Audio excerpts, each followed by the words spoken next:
thought-provoking podcast that sheds light on the challenges faced by young people living in urban areas. We highlight the resilience and creativity of young leaders who are finding innovative ways to overcome the challenges our young people are facing, inspiring listeners to take action to support them. This is A Different Cloth. Hola, ¿cómo estás? Hey. Hey, what's going on, guys? We're back. Hola, amigo. We're back. This is episode 4 of A Different Cloth podcast. I'm excited to kind of chop it up today. How you feeling? I'm good, man. It's been a busy day, but I'm here. I'm excited. It's gonna be a good conversation. Yeah. One thing today you're grateful for? For the next episode, but transformation. Got you. For myself, that cookie I cheated with. Hey, let's go. Shout out to Girl Scouts of America. Yeah. Looking for a partnership. No, just playing. So today's episode, for everybody watching, listening, everybody in this room, we're going to have an interesting conversation around boundaries. And essentially, in that whole mix of boundaries, we're talking about accountability, we're talking about burdens, we're talking about being platformed, we're talking about balancing lifestyle, ministry, and life. But yeah, I think I want to start with this question, and then we can just go. Yeah. How well do you do boundaries? You know, my answer and my wife's answer would probably be two different things. You mean like your wife's answer for you? Yeah. Okay. Yeah. I like to think that, I honor the Sabbath now, and but I'm not that good at it, honestly. Like, because of the burden, and we'll talk about that obviously and get more into that, and that I feel like I carry every day. Sometimes it's really hard for me to turn it off and to like put boundaries up, and to like rest is hard sometimes. Like not taking meetings is hard sometimes. Like I have this like thing, like I'm always on, or like always need to be available or accessible, and so not biblical, so not what Jesus did. And I find myself doing it often. And so I am not at all good. I don't think I'm where I used to be. Okay. Because where I used to be was just like, no, not even attempting the Sabbath. Like no, no nothing, just running, right? Now, I literally have carved in my rhythms of like, hey, here's my Sabbath day. And like, you know, and I know that's like a cuss word to some people. But that's been a big part of. Is it like a whole day? Well, yeah, it is for me when I do it, but I don't normally do, or I don't normally honor it. That's probably the better way to say that, because I will have Fridays are my Sabbath. Fridays are the days that I'm not doing anything. And what'll happen is, because the work week is only 4 days, and then the weekend, it's like there's things that can't happen within those 4 days. Yeah. And I take meetings at nighttime, morning, like whatever, right? So like during those 4 days, I'm on. So then the challenge with Fridays is, well, people can't always meet during those 4 days. So then, people still working. I'll meet with you on Friday, you know? And so while everybody else is off, I'm usually got like meetings on Fridays of some sort. And so, but if you, in our family, we've scheduled Friday as our Sabbath day. Okay. We just haven't honored it the way I should. Yeah. You talked about Erica's response would be different. Oh yeah. What would that one? Oh, she would tell you that I don't have boundaries. Okay. Like, well, maybe she would say I just don't. Maybe it's not that I don't. But she would really question how strong my boundaries are. Yeah. For sure. Yeah. I guess can you name a time when you felt like, oh man, or is there a time when you felt like, man, I have to start putting boundaries in place? Yeah, I heard a message one time that kind of just rocked me around boundaries, and it was this idea about a Sabbath. I think that was really where it came from. Excuse me. Robert Morris, powerful preacher, author, all of that. He has a message on the Sabbath that blew my mind. And he goes in and what he talks about is how, while in all respects, right, like under the new covenant, the new law, people would say that like we don't follow the 10 commandments anymore. But also all of those commandments are under love God, love your neighbor as yourself, right? And so he says, if you go back to look at the 10 commandments, and most people would be like, hey, I don't cheat on my wife. I don't steal. Or Pablo even wouldn't ask me to cheat on my wife, because that's like, no, he wouldn't ask me to cheat, to steal or kill somebody. Like those are like, no, you don't do that. But the amount of times people ask you to break your Sabbath, so when I heard that, I was like, whoa, dang. Like I was just super convicted and guilty of just like, man, like I allow people to break my Sabbath all the time. And that was where I think the desire for a Sabbath started. And then when I went to Israel, seeing how they did a Sabbath was mind blowing. Oh, like the whole place. Yeah. Okay, yeah. Like the whole country shuts down from Friday night at sundown. Like literally, so sun's going down, and I think it's like around 5 o'clock or something like that. I don't remember the exact time, but let's say 5 o'clock.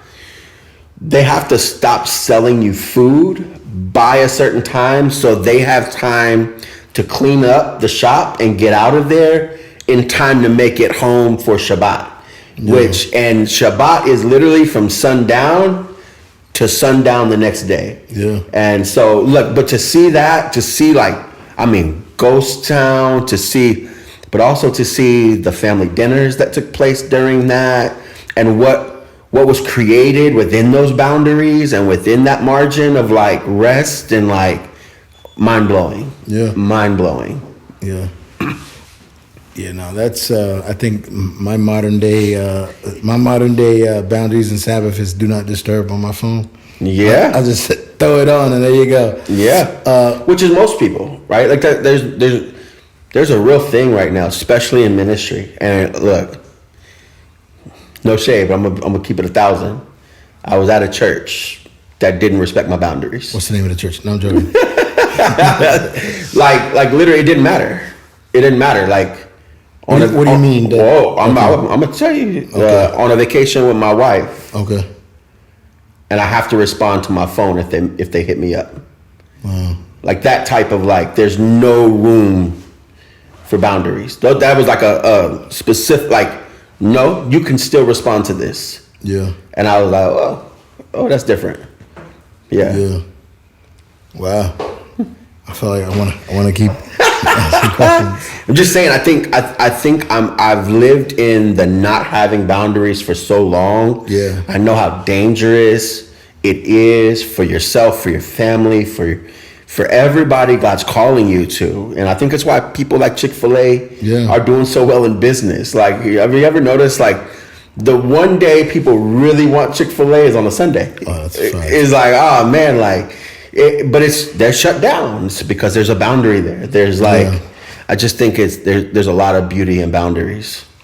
All right, so going into, I guess, like youth ministry a bit. You were a youth pastor for how many years? 6. Okay, you were a youth pastor for 6 years. Was the conversation of boundaries even a thing for you? Yeah, it was. And I learned this in college. I had a professor, shout out to her, Carrie Loescher at Oral Roberts. She was incredible. And she taught me this. She made a rule in her class as a professor. And I'm like, look, she's not dealing with youth anymore, but like this was her rule. And I just adopted it. I was like, that is gold. And she said, look, I have a cutoff time. She said, so my cutoff time as a youth pastor was 10 o'clock. I was single, so I was like 10 o'clock, don't hit me up after 10 o'clock, because what I wanted to do was create boundaries for my future marriage. Yeah. I wanted to be married, and I wanted a time that I can actually turn ministry off so that I can be in ministry with my family, right? Like, and actually like cater to my wife and spend time and like without interruptions, the whole 9 yards. We know emergencies happen, right? But everybody's emergency is not your emergency. Yeah. And so the challenge is that at first it was really hard for me to set a cutoff time, because in my mind I had the hero complex. Yeah. And I was like, well, they need me. I gotta show up when they call me. Yeah. I gotta be there. So then what I had to do, I had to define the cutoff time. I had to define what qualifies for what breaks the cutoff time. Okay. Right? Like, how do you know when, all right, here's my boundary, here's my thing. Now, what qualifies for something that's worth me breaking that for? So I would tell students, I would say, I think I said this on a previous episode, hey, if you call me after 10, call me twice. I'm going to ignore the first one on purpose. And you better be calling me for an emergency. Because, and I defined emergency. I said, by emergency, I don't mean she broke up with you. Like, because, you know, that could be somebody's emergency in their mind. Oh, my God, I don't know what to do. My relationship's falling apart. And I was like, no, like the cops better be on their way to your house or you're on your way to the hospital or something. Yeah. But call me, because I will be there. I will break the boundary for an emergency that's necessary like that. But that boundary thing, man, it's a hard thing to put in place and to keep. But when you do it, there's just so much like freedom that you experience on the other side of enforcing it. Yeah. Do you think boundaries evolve with either age or as like culture shifts? Well, So the reason why I said it is you literally said something about it better not be because she broke up with you, right? But the reality is nowadays, like a lot of these kids, they go to the extreme of like suicide when they get breakups. So it's almost like what we felt, or I guess what I felt like back, I don't want to say back in the days because that just makes me old. But like when I was doing youth ministry, I would agree with you.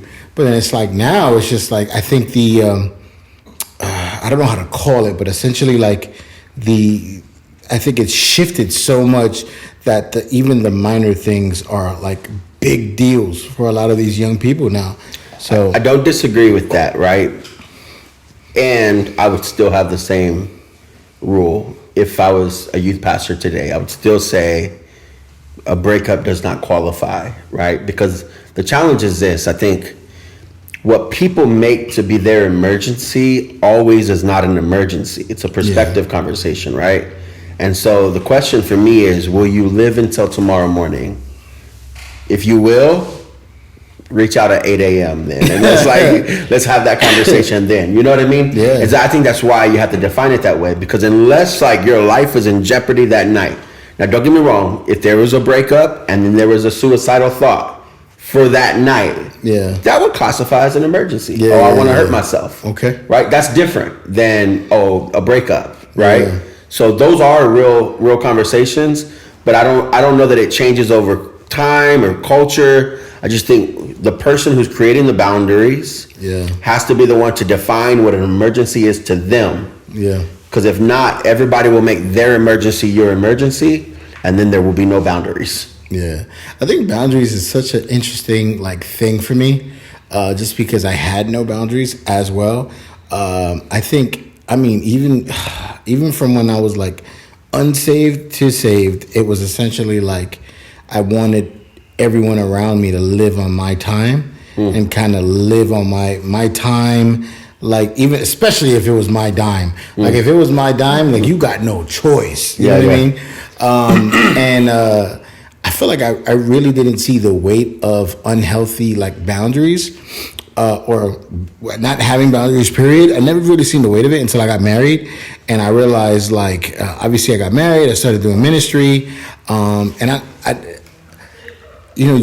just going back to the burden conversation, you say like, oh man, you have a burden for young people and you go and you move and all this other stuff. And I didn't realize how much I was neglecting my wife. Yeah. Like I didn't realize how much I was creating like an unhealthy balance in the home. And it got to the point, it was so nasty. Shout out to Danny, man. It got to the point that we would like link up for like Thanksgiving. and then we would talk shop on Thanksgiving. And like everybody was having fun, and we were like, "No, we gotta make sure that we get this $50K. That way we could get the boys the program that they need." And it was just, it consumed us. Yeah. And it was almost like she would be like, "Hey, like, can you just come sit next to me?" And I'm like, "Yeah, give me a second." But it's almost like, oh, but she has to understand we're doing ministry. You know, we've all signed up for this thing. You know what I mean? So I remember like, yeah, I would honestly say it took a lot of years to crawl out of the hole I dug myself. I would say that for sure. Oh, easily. I you're just talking. I just think how many marriages die on the altar of ministry, right? It's like, man, I'm sacrificing for the Lord. Here's a strong statement. Don't get me wrong, and I think we'll go into the burden part of the conversation, right? I think a burden is a real thing. Some of what we call sacrificing for the sake of ministry is way more about sacrificing for the sake of our ego and us being needed than it is the people we're called to, right? Some of that is, I need to be needed. So I create a world that I'm needed in, right? And because I'm needed, I got to be on all the time. I got to talk shop at Thanksgiving, right? Just because I need to be needed, right? And then, marriages suffer, kids suffer because there's a need to be needed. And that is an unhealthy motive for ministry in the first place. Because now you're giving out of a scarcity, not out of abundance, right? That's dangerous. Like, that's legitimately dangerous. Yeah, you know, it's interesting because I remember, I'll tell the story. I don't know if I said it before. I think I died. I think you know the story. Okay. But I remember when me and my wife were trying to have a baby.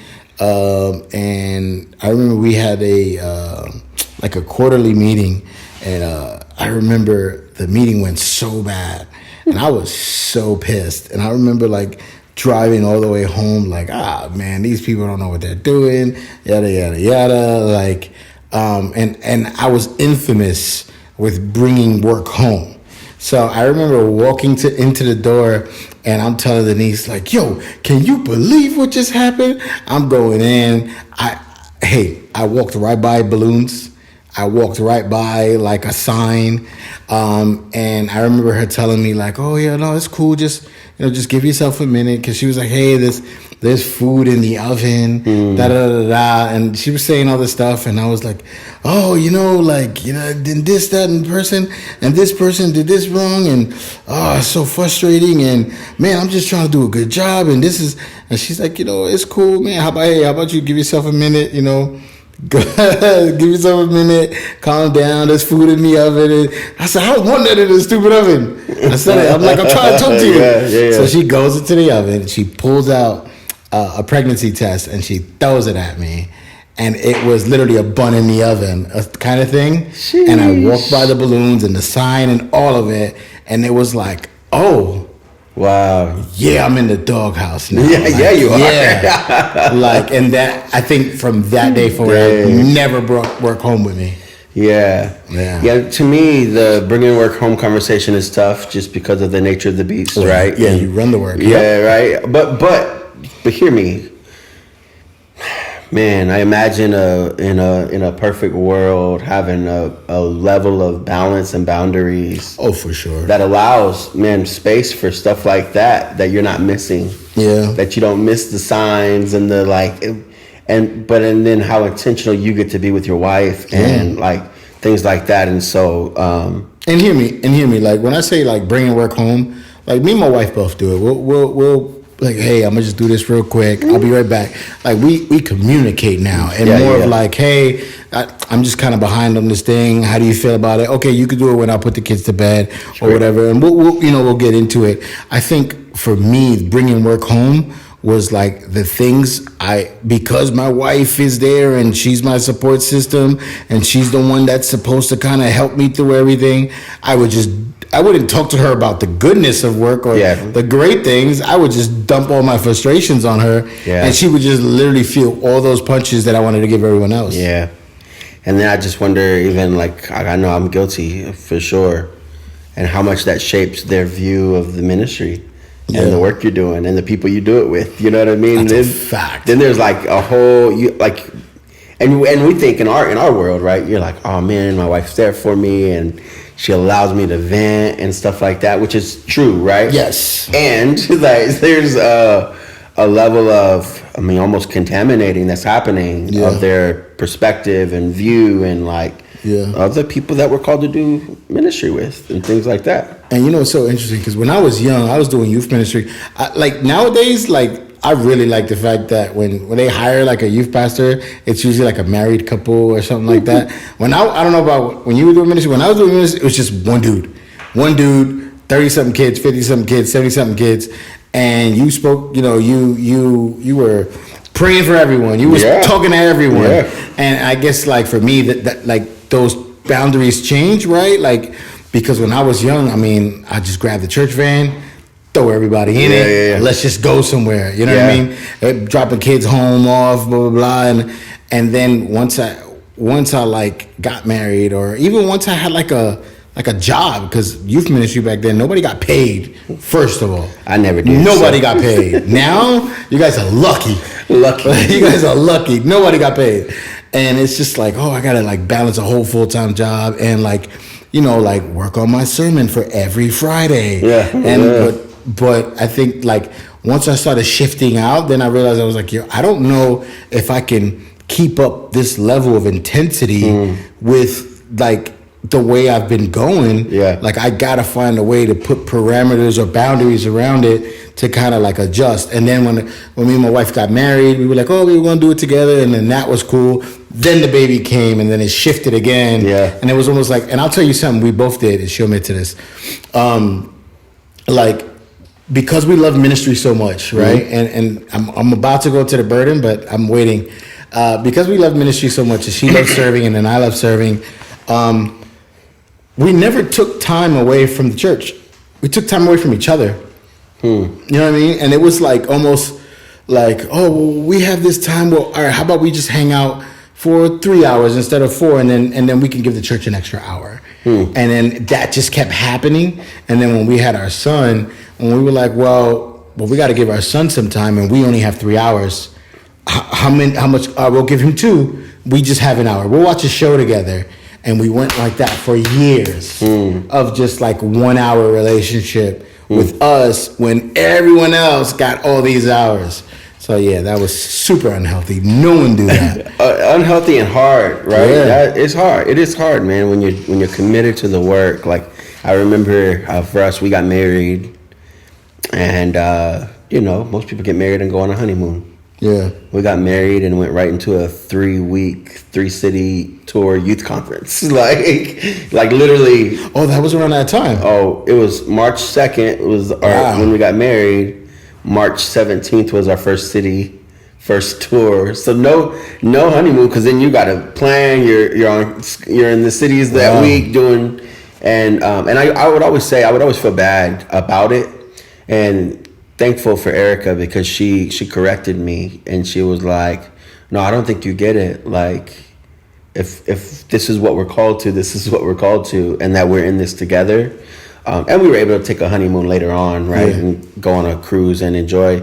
Now I feel like we're trying to find those rhythms of getting away again and like separating. It is hard sometimes in my mind to get away just to rest, and that's just more of a me thing, right?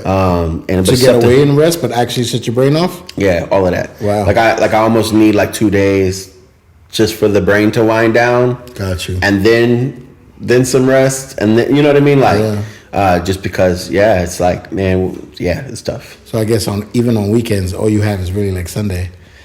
After you kind of wind down. Well, no, Friday is. I mean, if I am intentional about my Sabbath, like when I am intentional about my Sabbath, Friday is very restful. It's golf day. We'll do something intentional. I'll maybe try to read or something like that. Like that is restful, and it's like, oh man, that was a great rest day. You know, Saturday is a little bit more, you know, sometimes chores or run an errand, stuff like that. Yeah. And then Sunday is community and church and stuff like that. So yeah, that's good. You know, so I have a thought. I'm gonna throw the question out there. It probably may not be a good question, but I'm gonna throw it out there because I'm feeling it.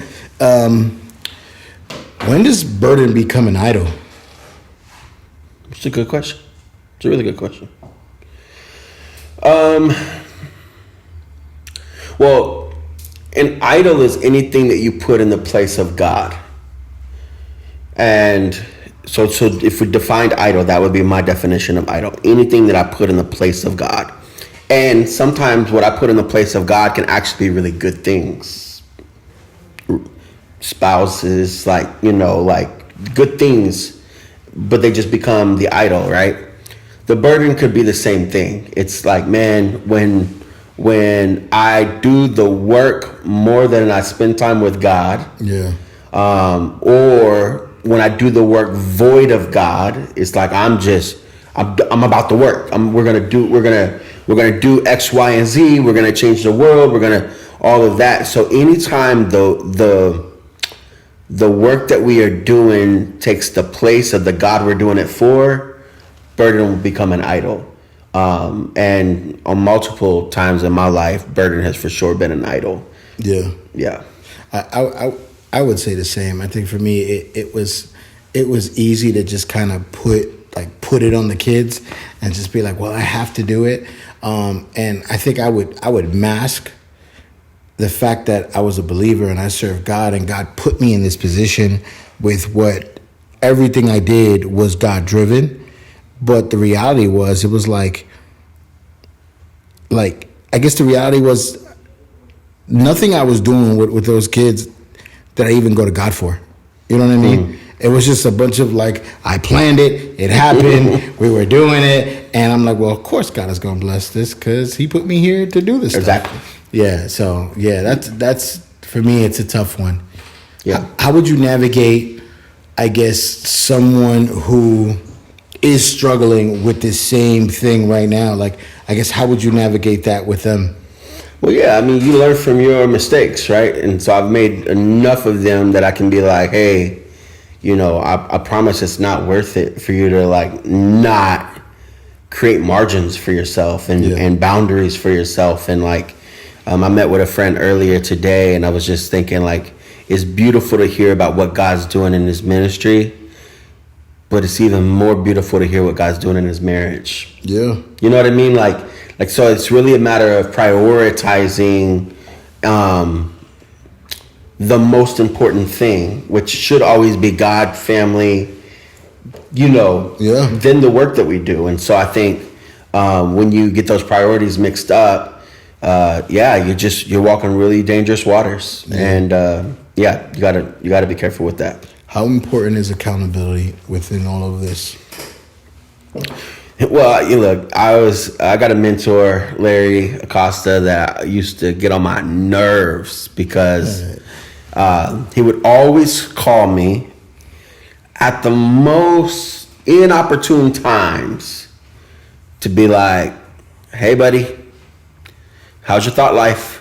And your thought life? Oh yeah, what are you thinking about? But it's accountability. Or he would get into the, hey man, when was the last time you got away? When was the last time you took a break? Because he understood the burden that I carry for a generation. Yeah. And because he understood the burden I carry for a generation, he also was willing, because I think he carries it too, to call me out whenever he just would get the prompting to give me a call and be and then honestly, sometimes more than accountability, he offered support. Hey, look, I got a friend, I'm gonna get you away for a couple of days, and would help me to get away for 2 days. Yeah. In the woods somewhere at a camp, a cabin, and so I found those moments really valuable. But if it wasn't for his push in that direction, I probably wouldn't have done it. And so that's where I think accountability is huge. People that are willing to ask you the questions of when did you rest? When do you turn it off? What do you do for fun? Yeah. When's the last time you done something for fun? Those real questions. And honestly, even as I'm saying this, I'm thinking to myself, there's probably people here that couldn't answer those questions. And I'm like, what can we do to ask more of those questions? Right? Like to care more about the soul and the families and the the relationships of our team here. Yeah. To make sure that they're taking valuable time for themselves. But it accountability, I think, or at least the nudge, because you can't force people to do stuff. The nudge to be like, yeah, hey, this is important. I think you should take that. It changed my life. Yeah, I was actually about to die down the questions, but you said teams, so now I'm shifting. I remember, and I like talking about my experience because for me, I'm an open book. I don't. And I feel like I've learned a lot, so much from it. But I think I was so bad at the teams part just because I expected everybody to move at the speed I was moving. And for me, I would mask ministry with like, if God gave me the ability to do something, he can give you that same ability. Sure. Like you should have the same focus, drive, understanding, empathy, all of it. And it came to a point where I was just like I think I told you this in the office the other day. Like I was just bulldozing through people who would like, hey, I just want to help. Yeah. You want to help here? Take these lashes. You know what I mean? Yeah. Like I was just bulldozing through people. But now I'm in the place where like I find myself like stepping back slowly from like conversations and making sure that I'm loving on people and making sure that I'm not damaging their time and stuff like that. How important is like I guess like a healthy balance to like challenge but also like love, Well, I don't think you should challenge without love. So I don't know that there's a balance. I think the two need to be synonymous. Okay. Right. I also think I don't love if I don't challenge. Right. I think that you can literally make an argument for that. I think so that idea of like a balance. I would say though, in light of what you were referencing, there is a pace conversation for sure. Yeah. Of maybe it is, I'm caring more about you. I don't want to just run you into the ground. Let's pull back a little bit. And then not expecting, it's hard, bro. It is so hard, but not expecting everybody else to be at the same capacity, heart, commitment that you are for what God's called you to. Because though God has maybe called them to partner with you in some way, it doesn't mean they're called to the exact same thing. And so their commitment level won't be the same for it. And I learned that the hard way when I had a bunch of volunteers in youth ministry. Because I was the same way. I was getting mad that man, I felt like they weren't getting it and they weren't doing it. And you don't want this. Yeah. And then I realized, well, there's a reason I'm the youth pastor and they're not. Like, you know what I mean? Because I carry that burden and that heart and that commitment and that tenacity. And I do think God will bring people that can like meet you at your level of commitment. And so I'm not saying, don't look for that, because I genuinely think God could bring people that get it, but at the same time, man, they're not you. They're not called to. Like God has a unique call for you, and so when you expect everybody else to operate and move how you move, it's just not fair. Because we're not all robots. Yeah, can I ask you a question? Obviously, you run staff. There's a lot of us here, and like we've talked about burden, accountability, and a bunch of things, but. Do you ever find yourself, what are your thoughts on when people you work with also take on the same burden that you do? Because I know as someone I would think someone who's obviously running a nonprofit, running a legit business and a ministry at the same time, there's burdens you carry that I'm sure you don't want no one else to kind of carry. Like, oh, this is my burden to carry, essentially. Sure. What happens when they actually do carry that same burden that you do? Like, what does that do for you? Like, how do you engage with that? Yeah, it's tough. It's hard to receive that, right? Because even if somebody was to come up to me and say, hey, man, I'm burdened by this. This is what I feel like I'm called to. There are some burdens that almost force you into this idea that I'm the only one that has this. And because I'll give a very practical example. Money for the organization is a burden that I don't ask the rest of our team to carry. Now, there are other organizations like ours who actually ask their team to carry the financial burden some by raising a portion of their salary or all of their salary, right? Our team does not. That's a burden I chose to carry. So when somebody comes along that's interested in helping with fundraising, or yourself, and it's like, hey, this is something that I'm interested in, it's a little hard to release it. Yeah. Because of how intentional I am to try to carry the burden and to but at the same time, it's really important to release some of it for people that are there to help you carry it. I think back to the Ark of the Covenant, right? And like no one person carried the Ark.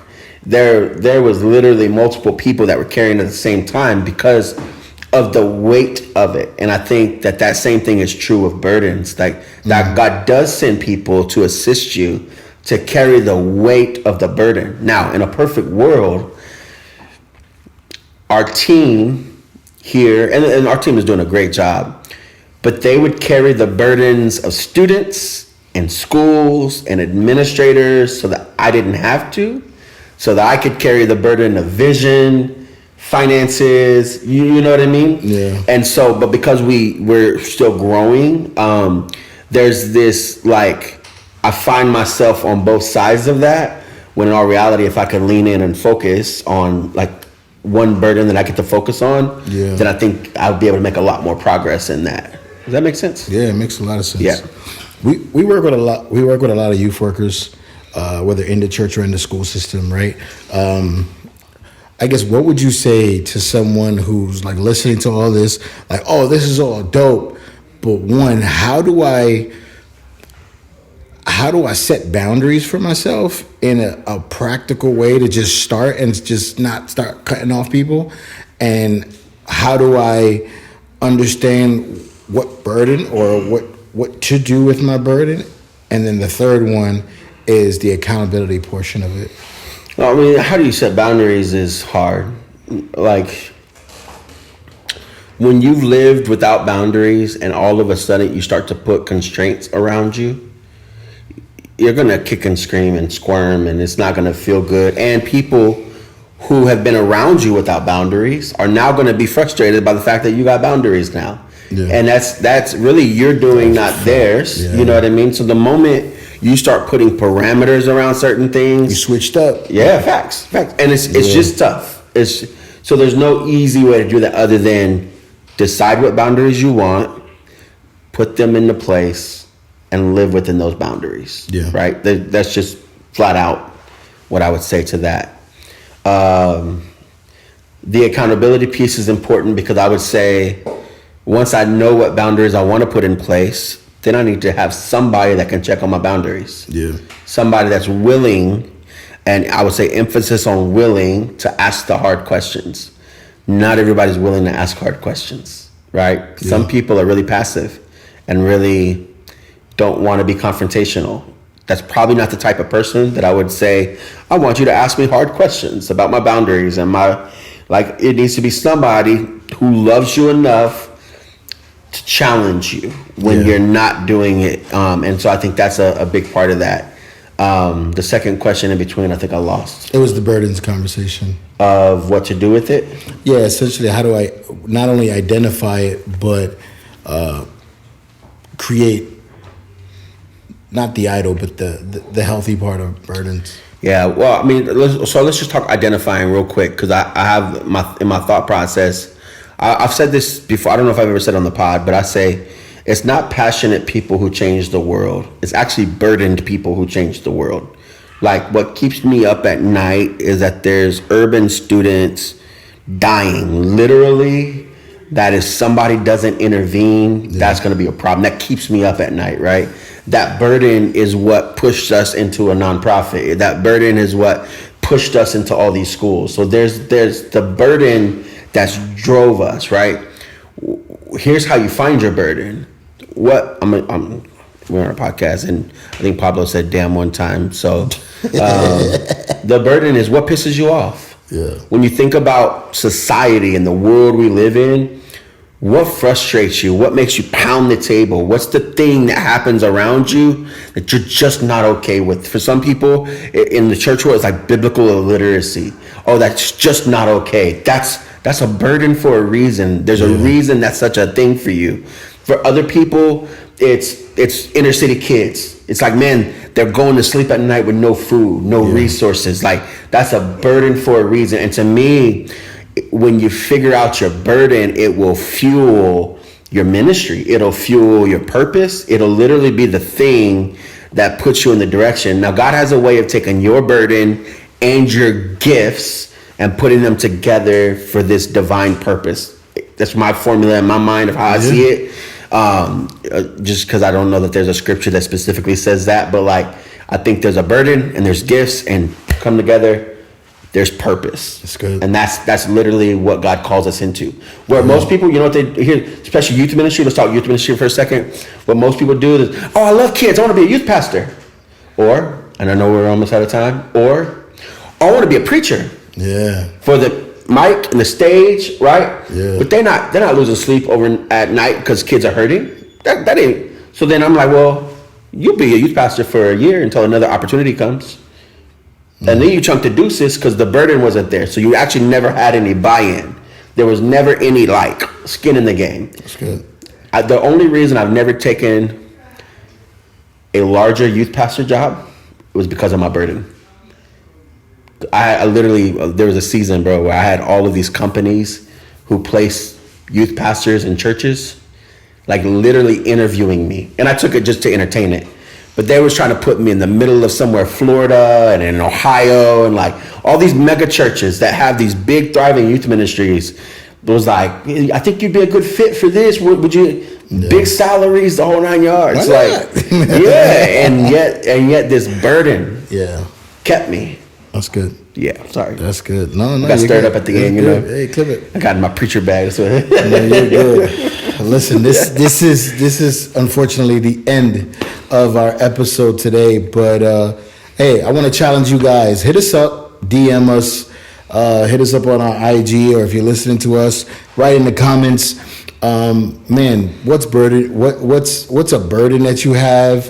What are some dope boundaries you set? Maybe I want to take some of those as well. And what's accountability look like, man? Until then, man, we're signing off. Thank you for listening. Peace. Yep.